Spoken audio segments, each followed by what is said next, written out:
I finished.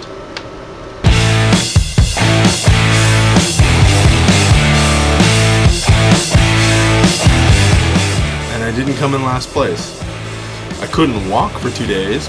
Honestly, I was sore in places I didn't know I had. Difficulty getting out of bed.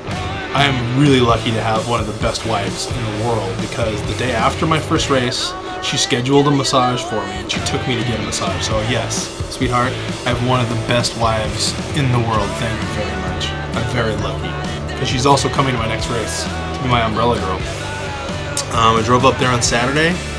As I'm driving up the road, I hear this bike coming, and I look out the window, and here comes this guy. He's going through his whoop section. He was probably going 70, 75 miles an hour, and he flew by me, blah! And my eyes just, I'd never been to a dirt race before, dirt bike race before, and then it just occurred to me that's how fast people are going to be going. Like, I'm going to get so smoked, it's not even funny. So, you know, we set up camp, we checked out the bikes, and I met Mike. Big thanks out to Mike from the Lost Coyotes. Mike helped me so much.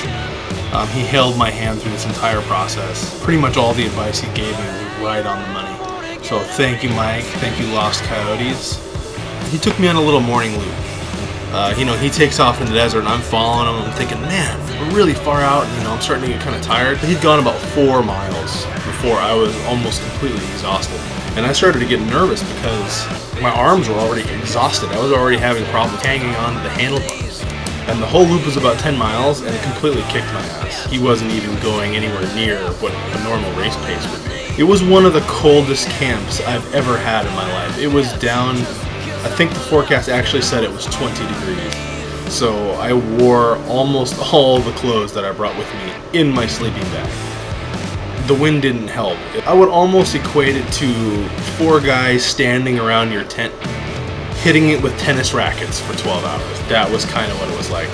The alarm or whatever went off at 6 o'clock in the morning, and as soon as the siren was finished, you could hear a bike being started. I had this epiphany that all these guys were geared up and ready to leave at 6 o'clock in the morning, which means they probably got up at 4:30. So Mike took me down to the start, which we were encouraged to practice. I didn't know it was going to be a dead engine start, which literally means your engine's off. And they drop the banner, you start your engine and you go. Which didn't concern me too much because the bike's pretty easy to start and it starts the first time. So we practiced that, and I was actually able to keep up with Mike. And I was able to keep up with him on the 650. So I was kind of proud of that because he's pretty fast. Everybody's getting ready to start and we go down to the starting line. I think my start was at 10:15. Well, everybody else's start was at 9:30. Everyone's going to start, you know, 45 minutes before me. So, you know, I'm going to be literally just sitting around for 45 minutes waiting to start. Watching the experts start was really cool because, man, it really is dead silent. You know, it's about a minute, 2 minutes where everybody is just sitting on their bikes waiting for the banner to drop. The banner dropped. It was astonishing how fast the bikes were started and the people were off. Again, I have never been to a dirt race before. I've never seen a start like this, but it was really eerie because it's so quiet. And then just instantaneously, it's like thunder. Like you can feel it coming up from the earth, and there's, you know, yards of earth flying through the air by you, and the 2 or 3 guys that are at the front are gone, like completely gone, in just within a couple seconds. So it was really cool to watch the experts start and really get an idea for, you know, the people that do it all the time and the people that are good at it. It was really cool to watch. And then, you know, the first row's got 300 bikes on it, and, or, you know, 250 bikes, and then the second row's got like 100 bikes, and the third row's got 50 bikes. And then they got to the beginner row, it was like 15 bikes, and it actually made me feel better because I was actually worried. Like, I don't want to get anybody's way. I don't want to mess up anybody's race.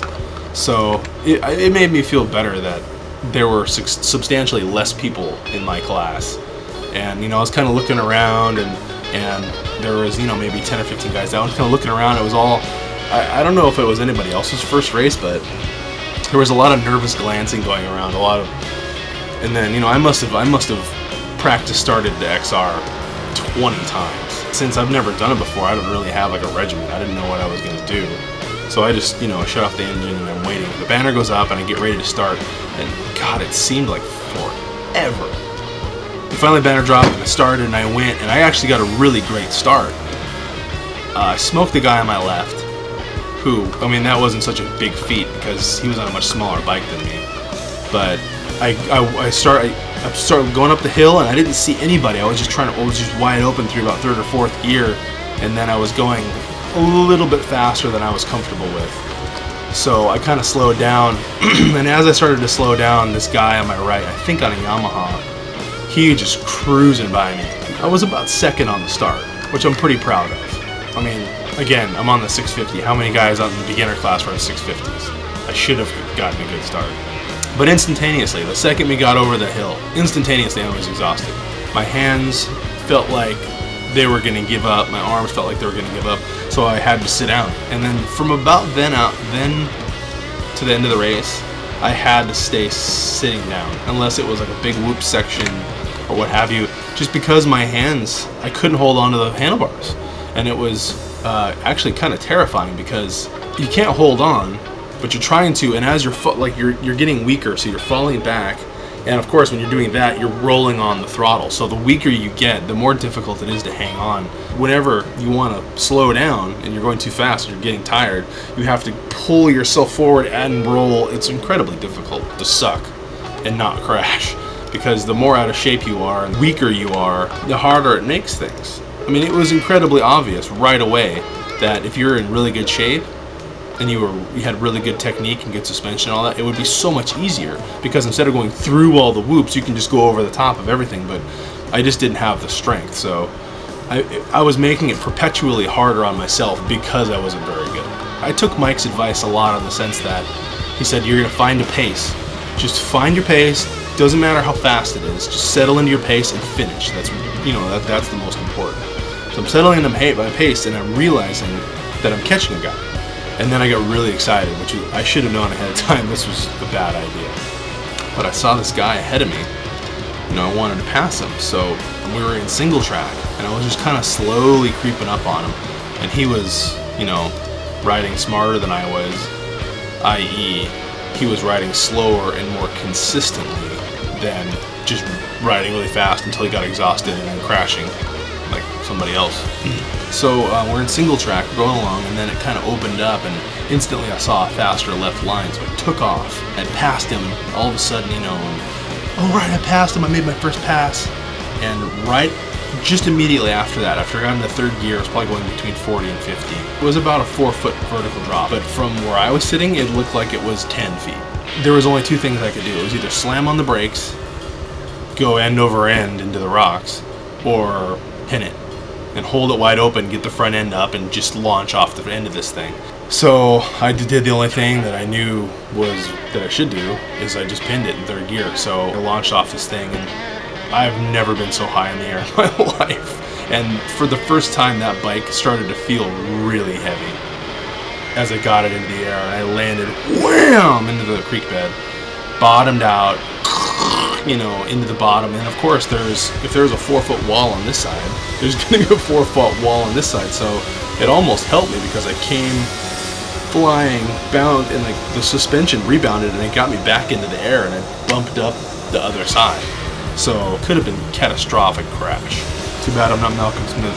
I crashed once just because I was taking in the view. You know, I was just riding along, and I came across this crest, and it's just massive valley and the snow-capped mountains and everything. Instantly I went down because I wasn't paying attention. And then of course the snowy part, which was so cool, came around the corner, and it's just snow everywhere. Of course, first thing that happens, I washed out the front end and went sliding headfirst into the snow.